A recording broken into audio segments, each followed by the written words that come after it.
So there you have it. How to draw intuitively, how to use your mind, how to use your emotions, how to use your fingers, and how to use very basic. We're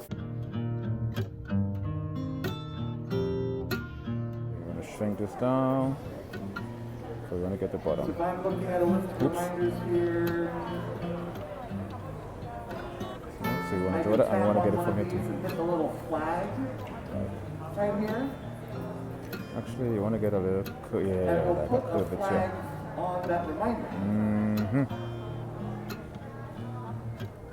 So now I have that little orange flag there. Now, if I go back to the main screen of the reminders app, I can tap on flag, and I'll be able to